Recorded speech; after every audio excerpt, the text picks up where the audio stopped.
Since the beginning of time, mankind has been warned of a great deception, one that would usher in an era of darkness unlike any before it. A figure so cunning, so powerful, that he would deceive nations and demand worship from the world. The Bible calls him the Antichrist. The book of Revelation unveils a chilling prophecy, one that details the rise, reign, and ultimate downfall of the Antichrist. But how will he come to power? What signs will foretell his arrival? And how does this connect to our world today? Join us as we unravel the Antichrist timeline. Before the rise of the Antichrist, the world must be primed for his arrival.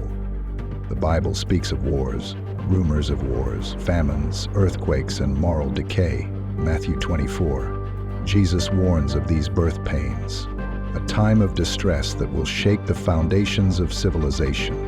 But this is only the beginning. Then, as the world cries out for peace, a leader will emerge, one who promises stability, unity, and hope. Daniel 9:27 speaks of a covenant he will confirm with many, a false peace treaty that will mark the beginning of a 7-year tribulation. But beneath his words of peace lies a hidden agenda.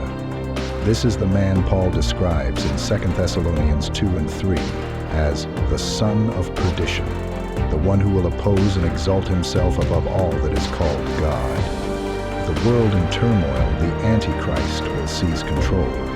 Revelation 13 tells us of a beast who will exercise authority over all nations. The world will follow him, captivated by his power and miracles.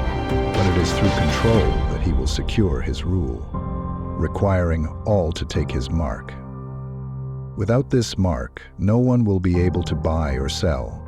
Revelation 13:16 through 17 warns us, he causes all to receive a mark on their right hand or on their forehead, that no one may buy or sell except one who has the mark. But the Antichrist does not work alone.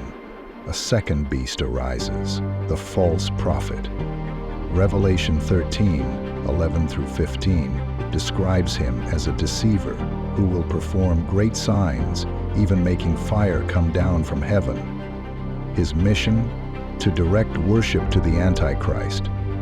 Those who refuse to worship the beast will face persecution, imprisonment, or death. But this is only the beginning of the end. At the midpoint of the tribulation, the Antichrist will reveal his true nature. He will enter the third temple and declare himself to be God.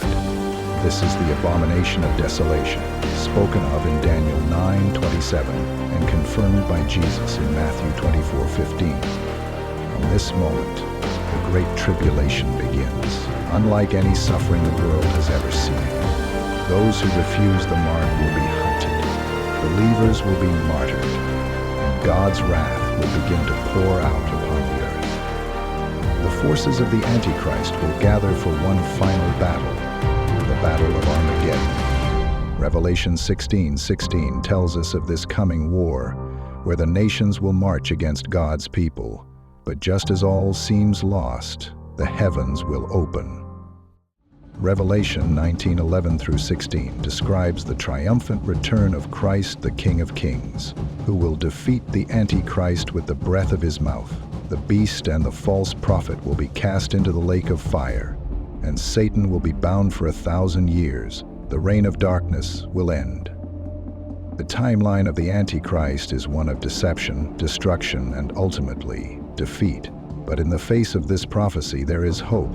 Jesus offers salvation to all who call upon his name. Revelation 3:20 reminds us, "Behold, I stand at the door and knock. If anyone hears my voice and opens the door, I will come in to him